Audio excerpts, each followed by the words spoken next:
Hey, it's your financial maven, Samantha Mittman-Besnoff, CPA. And for the last 30 years, yes, 30 years in the accounting world, I absolutely love sharing my insights and passion about money for individuals, entrepreneurs, and small business owners. Knowing your money and hopefully feeling less stressed about your money is what I call being financially empowered. Welcome to the Your Financial Maven podcast.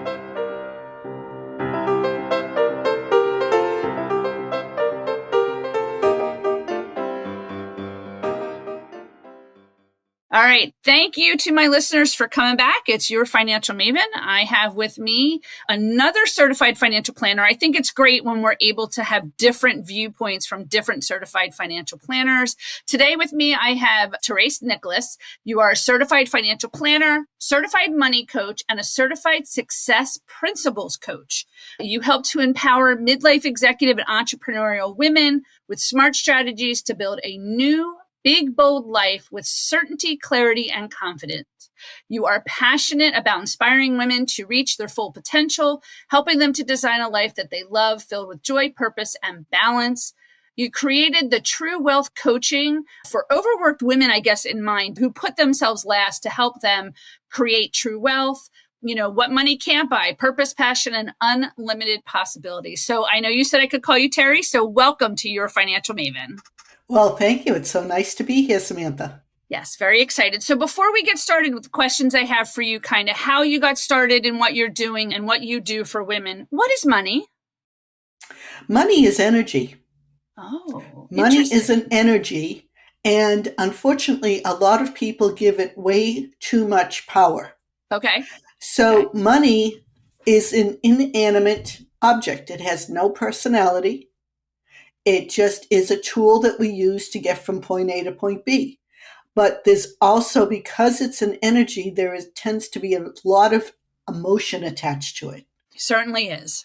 And I've never even thought of it as energy. I think that's great. You know, can you, I guess, delve a little more into that, like why you view it as that? Well, I view it as that because of all of the emotional entanglements that go along with money. Sometimes just mentioning the word will set people off. Yeah, very true. I mean, if you were talking about like your microphone or a hammer, you don't get emotional about that.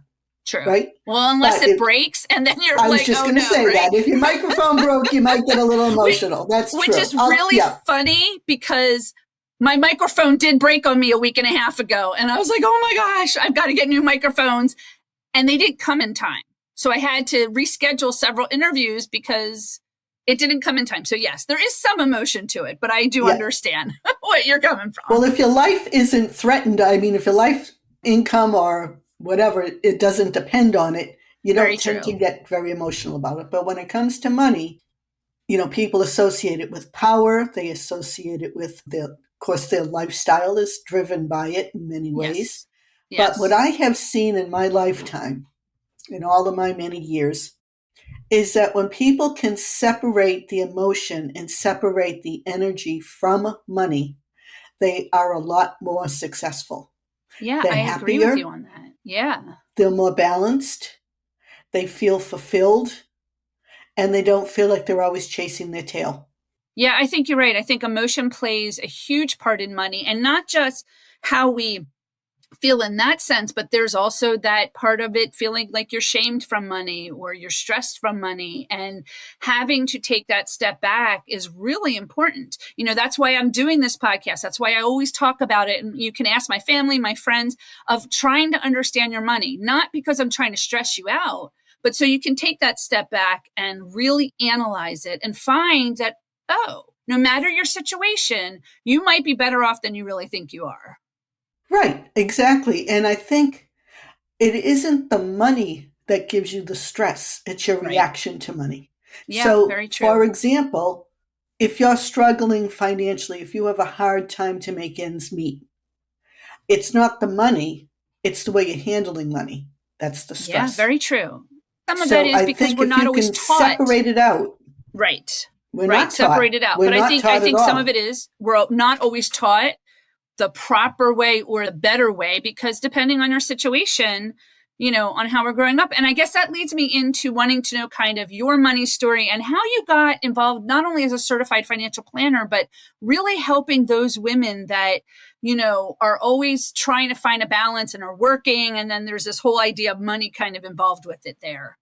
Well, thank you for asking that. My money story really begins with my grandmother, my father's mother. And I love to give this example because I think it gives a really good context on why I do what I do and how I got to where I am. So my grandmother came to this country in 1928, so just before the Great Depression.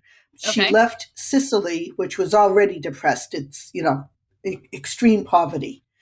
And she and my grandfather married in Sicily. Then my grandfather came here a few months after the wedding to get established, left her behind.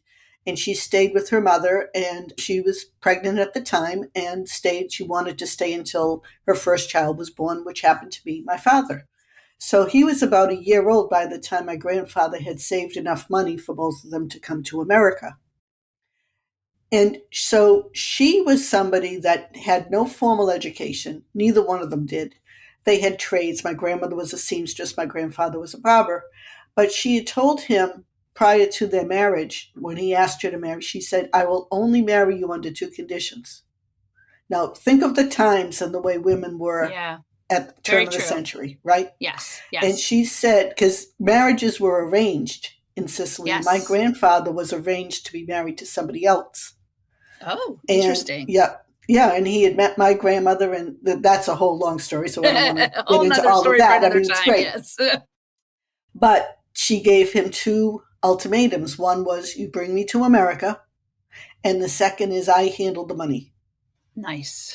And he agreed to both of them. Now, my grandmother with zero financial education, zero any formal education, she was a wizard when it came to handling money. She could squeeze a quarter until George Washington cried. I love it. And she's the most generous person. Now, there's a connection there. Okay. This is money mindset. She had a belief that no matter what, she would be able to create between her and my grandfather, but they would be able to create more than enough of what they needed. Right. They were never what you would define as financially wealthy. I mean, if you look at the definition of financial wealth, you wouldn't see their picture in the dictionary. However, they always paid their bills. They never had wolves at the door. They owned their own home. My grandmother had her eye on a 3-family home, which my grandfather rented space. They had like one of those little attachments for the barbershop, and he rented that space. So she had it in her mind, if we can buy this house, we'll have income. You won't have to rent, and we'll have income. He thought she was crazy. I'm sure he did. But it took her 20 years, and she saved the money to buy that house. Nice. But here again, that's her mindset. And anybody that came along during those times, I mean, a lot of people were hungry, struggling. They always found a way to help the neighbor. That's just who they were and how they were. And that comes back to her money mindset of always being able to create more than enough and managing what you have and having something saved. That was her philosophy. Even if it's $1, you put money aside. Right. I 100% agree with that. And I have said this throughout the last 2 years of my podcasting and even before I podcasted. Put something away, 1, to get in the habit of it, and 2, to start to see that progress. And $1, right. People go, oh, it's just $1. It's not going to get me anywhere. Yes, it will. It will get you somewhere. And it might take a little longer than maybe you think it should take. But if you start with that habit of putting $1 away, even if it's $1 a month or $1 a week or whatever, if you can put that away and not touch it, you'd be surprised. Well, the thing is, yes, you touched on habit, but what happens is I point to the back of my brain, back of my head. There's something called the reticular activation system. Now, people that struggle financially, and we all talk to ourselves, whether we speak out loud or we speak in our heads. We got the itty-bitty committee going on that's either sending us in the right direction or the wrong direction, right? Right. So the wrong direction is, I live paycheck to paycheck. I can't manage money. I don't know how to manage money. I'm terrible at handling money. The more you tell yourself that information, the more that becomes your reality. So when you start taking $1, whatever the number is, we'll use $1 just for argument's sake. You put $1 a day or a week away in a savings somehow. You are now telling your brain, I don't live paycheck to paycheck. Right. You're also telling your brain you save money easily. Yeah. The number doesn't matter. It's the process. So the more you get into that process, and don't let that itty bitty committee tell you that's not enough. It's only $1. I love that itty bitty committee. Yes. and you just basically debunk that information by proving otherwise. Yeah, that's how you succeed. Yeah. Back to my grandmother with her habit. Now, what's very interesting here, and this is why I get so geeky on mindset, is she had 4 children. Now, they all lived in the exact same environment. They all were same parents, same household, lived in the exact same situation. One would think that with having her as a role model, that they would all have been financially successful. Yeah. Not the case. I'll talk about her 3 sons because this is what's really interesting. None of them went to college. Obviously, grandparents, they couldn't afford that. But all 3 of them served in the military. So all 3 of them had the GI Bill where they could get advanced training once they came out of the military. So all of them went into a vocation, a career. They didn't take college. You had to be trained. And they were all in the exact same profession. Okay. They probably made about the same amount of money because they all did well. They were all very good at what they did. Only one of them, who happens to still be alive, he's going to be 95 in October. Wow. Only one of them was financially successful, meaning he had more than enough money. He could retire without worrying about working. He's still, he's going to be 95. He's living his lifestyle. He's got his health issues, but he's living in an assisted living, very nice assisted living that he pays for. It's not something that's like covered by insurance. Up until he needed assisted living, he traveled, he golfed, he went, did the things that he wanted to do. And did that his entire adult life. He always was able to do whatever it was he wanted to do. Now, granted, he didn't have ideas of going all around the world or anything like that. He knew what he could afford. He lived within his means. He lived within his means, right. Yeah. Exactly. And he saved for what, was maybe a larger purchase. Contrast, his 2 brothers died penniless. One of them so bad off that when he passed, the family had to pass the hat around in order to bury him. Wow. The other one lived in senior housing, like, housing for the elderly that's very inexpensive. And the place was horrible. And he died penniless. And the whole reason was one of them gambled. Okay, so he was like a get rich quick mindset. Right. Get rich quick. That never worked out.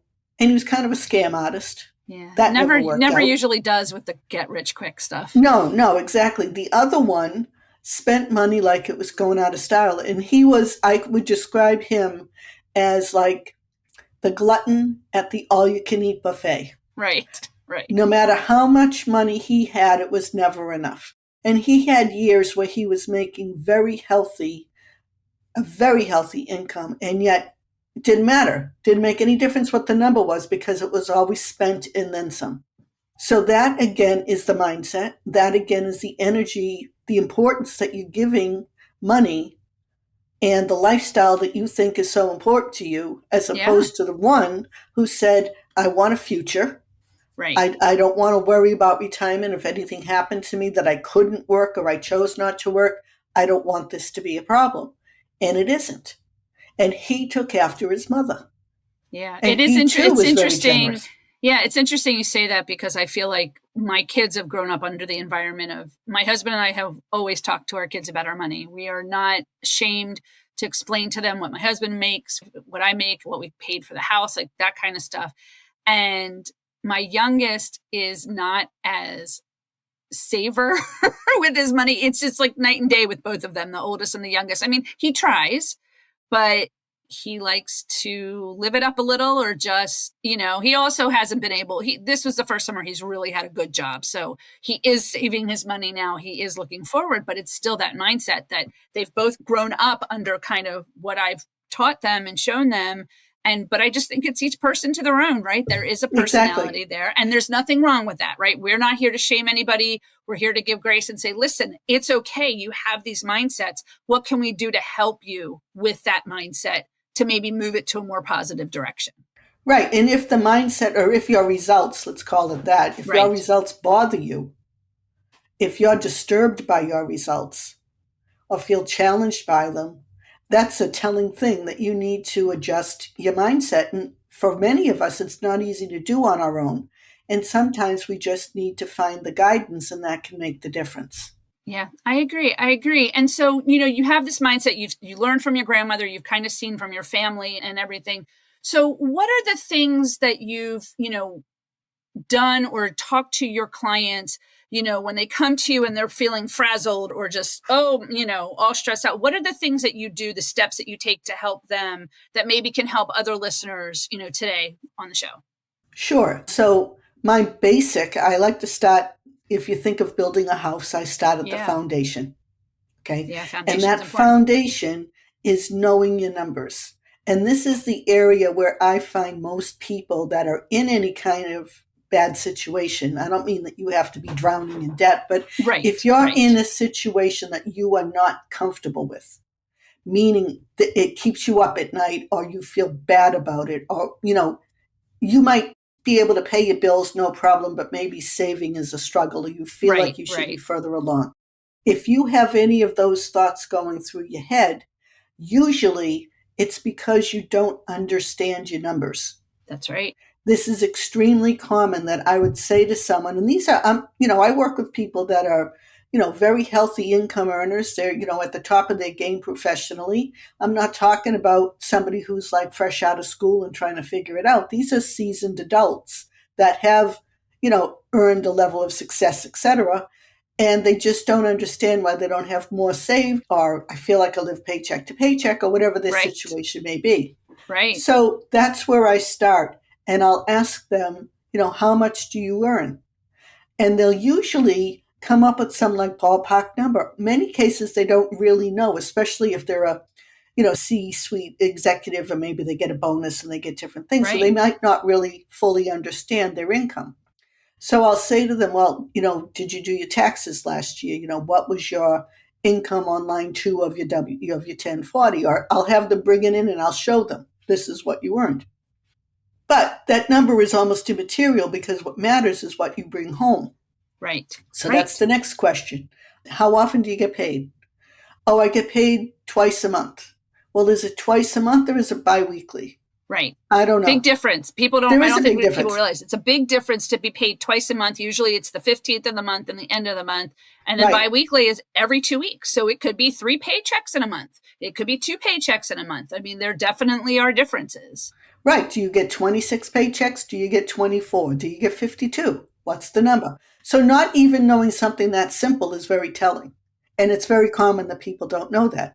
So it is common. I have to say, in all the clients and all the years that I've been an accountant, CPA, doing this work in 30 years, I think on some level, it's not that they don't want to understand it or pay attention. I think that, and there, again, people just don't know. They don't know what they don't know. And I come across clients that just say, you do the work, I don't want to know about it. And I'm like, wait a minute, I have to have that conversation with you. I'm going to educate you. Part of my motto is to educate and empower as well. And so it's so, I agree with you 100% that it's okay if you don't know, but now you have to find somebody like yourself or myself to like help them understand that, and they'll be more empowered.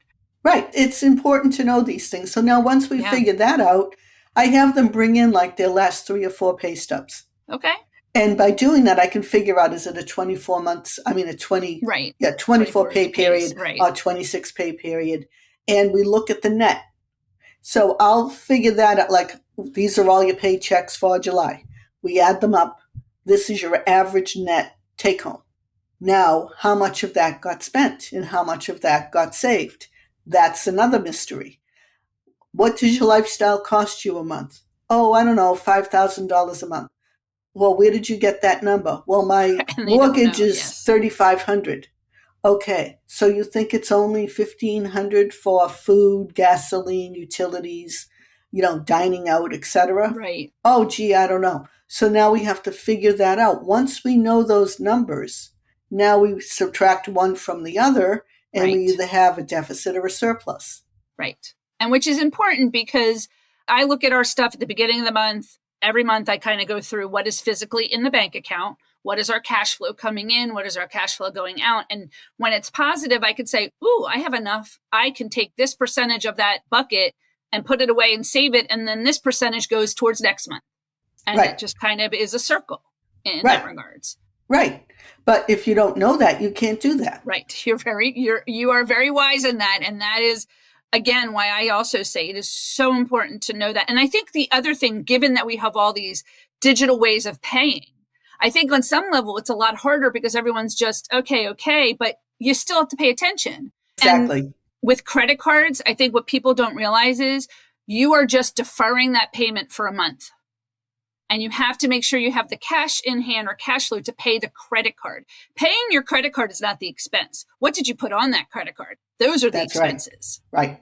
Exactly. And understanding that. Yeah. Yeah, it's very eye-opening. And then when you get down to the numbers, if according to what information you're giving me, I'm showing a surplus, right, and you're looking at your bank account and the two aren't coming together, that money had to go somewhere. The numbers don't lie.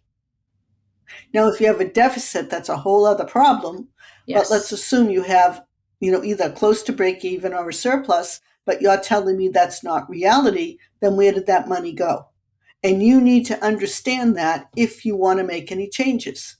Right. I agree. If you're content the way things are, then you don't need me. Right. But or you don't need me, right? In that regard, because that's proportion. But I agree that I think it is so important. And my husband has had this question for years of like, well, where's the rest of it going? And I'm like, well, I've been putting some away. And then some of it is, I guess, we're just spending more than we should. And I will say that COVID kind of helped us, that we were able to put more away and like really see where our money is coming and going. And so I give him this monthly like spreadsheet to show him the cash flow of it. Like it's a revolving like door because we're still getting income. He gets paid twice a month. Right. I get paid once a month. And so we still see that income coming in. And I mean, right now, our largest expense is college for our youngest. So that's like a whole nother like stress. But it's important to also have those conversations if you are married or in a relationship, have a spouse or a partner, because you have to also talk about your money and how you both where you came from with money and where you are putting it together. Because I'm sure with the clients you serve, even taking a look at that basic foundation, and especially if they're married or with a partner, what is the view on that too? Right. Because now what's happening, it's a great point. You're bringing, like you think of it, we all, most of all, today it's a little different, but like in our generation, we started with a mother and a father, right? So you had two parents at some point in your life, otherwise you wouldn't be here. Now, those are two families. They came together and now here you are, all right? So now you marry.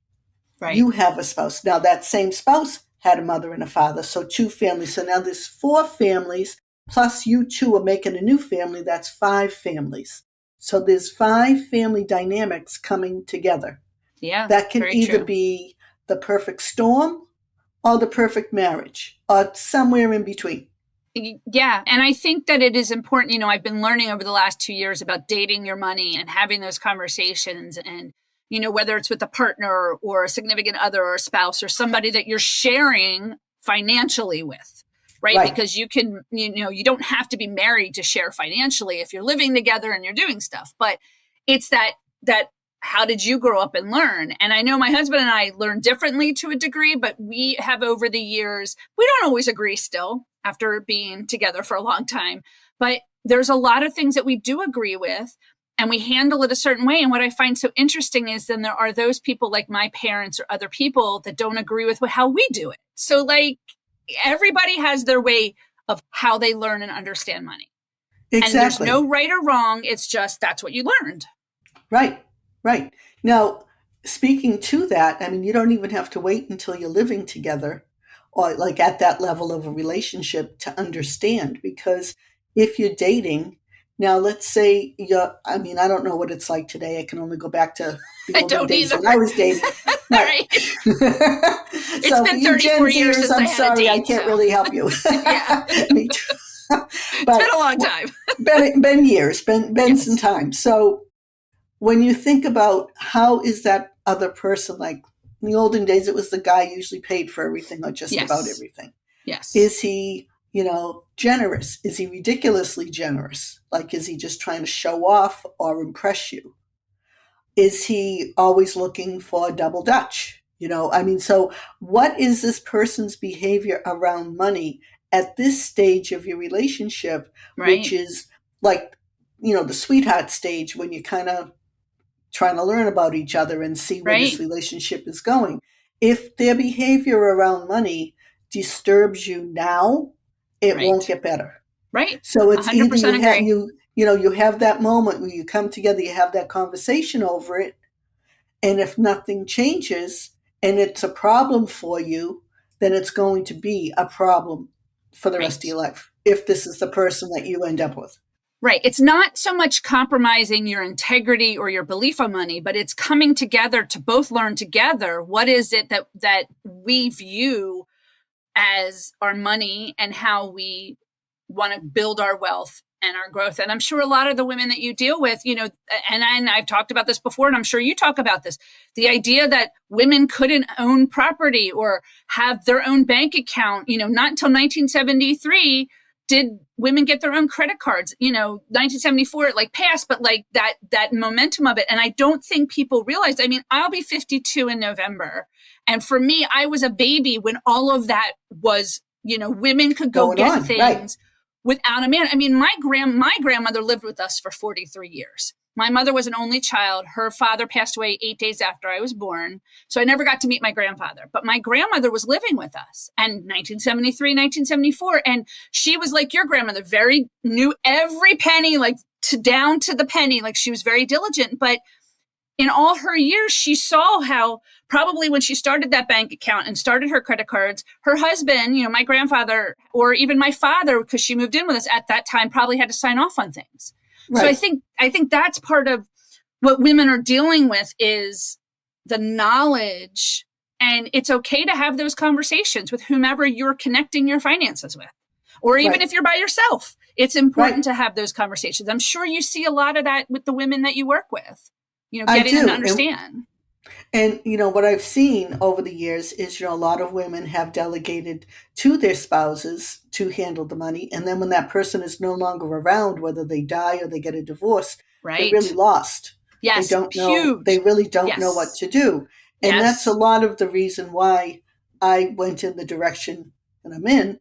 I started off, I've been in financial services my entire career, which is more than 40 years. Wow. And then I went into And then I went into financial planning about 25 years ago. And from there, I realized that even with the plan, if I created a plan, which back in the day, these were all started by insurance companies. And insurance companies had this process called financial planning that was a software tool, and you'd put the numbers in, and it was always spit out that this person needs insurance. Right. And that was the reason.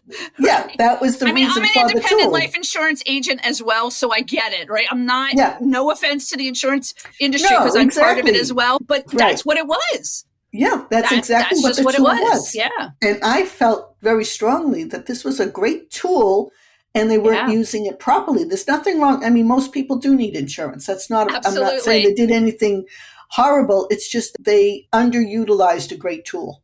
Correct. And a great opportunity. Yes. So that was when I started using the process of financial planning as a basis for coaching, because I found that if I handed somebody their 80-page plan that most people just use as a doorstop, it really didn't get them very far, right? Yeah. But if I said, let's go through this piece by piece, and I'm going to help you implement each segment of the plan and use that as a learning process, a coaching process, people succeeded. And that was where the transformation happened. I love it. And along the way, like things kind of morph, and I realize or learn from the client that their situations, the things that they really wanted in life, really had nothing to do with the money. Right. It was like I learned that joy isn't attached to your paycheck. Very true. And that especially for the women that I work with that have been in their careers 20 plus years, and they've been climbing the ladder, whether they're in corporate or they have their own business. And very often they've been working really hard because they're the first generation that's been told they can have, do, or be anything, but no one told them the cost. That's right. No one told them the cost. So now they look around and they say, is this all there is to life? And do I really want this lifestyle? And they're trying to sort out, what do I do now?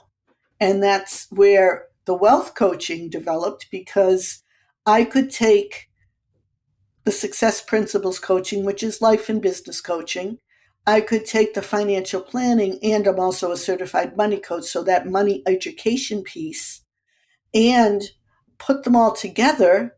And then that way I could help a person figure out what they really wanted out of life. Right. If they had a business, how do we structure that business so it suits our lifestyle, so the business doesn't consume us? And along the way, what is this desired lifestyle really going to cost us? What do I really need to earn or generate from my business or my career in order for me to live the lifestyle that I'm saying I really want? Right. I mean, I think it's important. I think people need to realize that, like you said, just handing somebody a plan, that's great, right? Okay, it's all on paper, whatever, it's right in front of me, but how do you implement it? And I think that's a really big, important thing, not just from an individual aspect, but from a small business or business aspect, is how do I take what you gave me and implement it? Because, you brought this up, and this is very true, that women even today are not necessarily the ones that are paying attention to the bills and the accounts. And, I have it like the opposite. Like, of course, I do all the accounting and the work for our money, but I share it with my husband and he understands. So, I'm very blessed in that regards. But there's a lot of women, unfortunately, I've had a lot of friends and people I know who got divorced or spouse passed away, and they're struggling. It's not that they don't have the intelligence to understand it, but they don't necessarily have the passwords, or they don't necessarily know where they went and who they talked to. They're on the account, but they not necessarily really paid attention to it. And I think that's important for women to know what's going on. Well, it's important for everybody. Absolutely. And that, I'm glad you brought that up. I had created a tool. I made this mainly for myself because a couple of years ago I was planning a vacation and my husband didn't want to go, which was fine. So I, went with a group, but before I left, he said, hey, I don't know your passwords and I don't know how to get into this or that. And I said, you know what? You're absolutely right, because we just assume we're always going to be here. Right. So I created a tool that I call a legacy planner. And for your listeners, if anybody wants it, you can go on my website and, just email me and say, send me the legacy planner, and I'll be happy to do it. And I'll have your website and links in the show notes so people can do that. Great. But this is a tool that helps you gather, it like goes through checklists and helps you gather all of that important data. I think it's important. One of the things that I realized in working with so many people, and you brought up a great point about they might not be paying attention, but it's not always that you're not paying attention.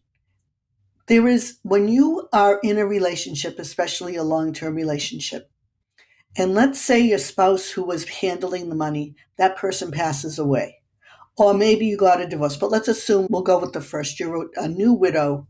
Your spouse passed away and he handled all the money. And now you're not only left with your own grief and you've lost your partner, and now you've got to do all the things, all the tasks that he used to do. What happens here is, if it's something that you really don't want to do, there was a reason why he did it in the first place. Right. He was either really good at it, or it was just the thing that he felt he could do. So now you're at a point, and every time you sit down to write out checks or do online banking or whatever you're doing, every month when you sit down to process your bookkeeping system at home, you're reminded of him.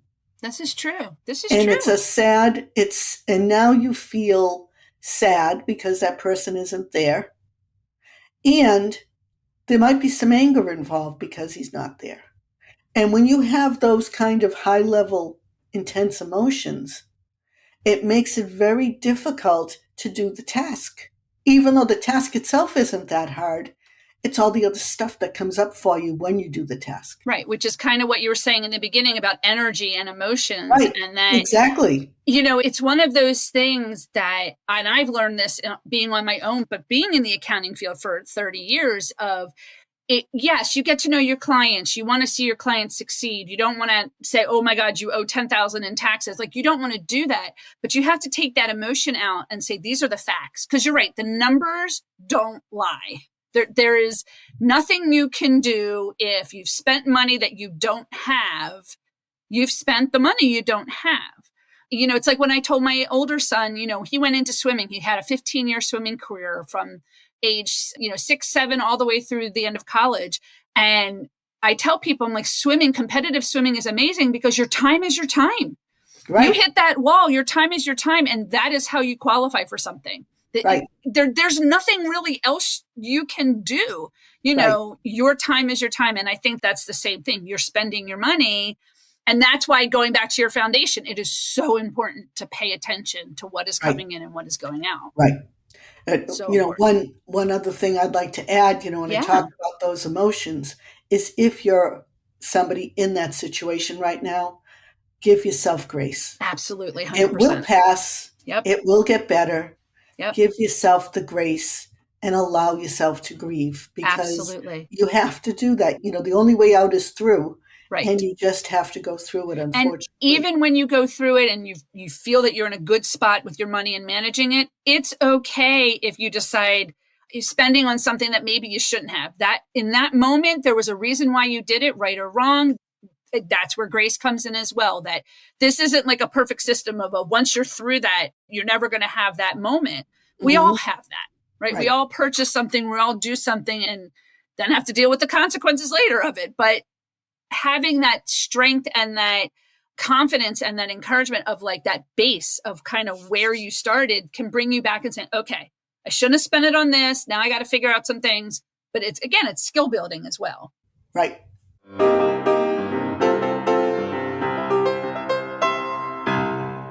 Hey, I hope you enjoyed this part 1 of part 2 of my interview with Therese Nicklas. We had such a great conversation that why not do a part 2? Check that out next week.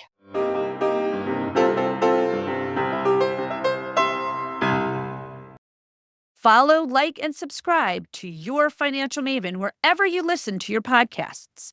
And make sure that you leave your money stories or questions for me at www.yourfinancialmavenpodcast.com. I cannot wait to hear what you have to say about money. The purpose of this podcast is to provide general information on the subjects discussed. It is for educational, informational, and entertainment purposes only. It is not meant to resolve your specific financial needs or situations. Please consult with your CPA, tax, or financial professionals. Your Financial Maven is hosted and produced by Samantha M. Besnoff, CPA, and Your Financial Maven, LLC.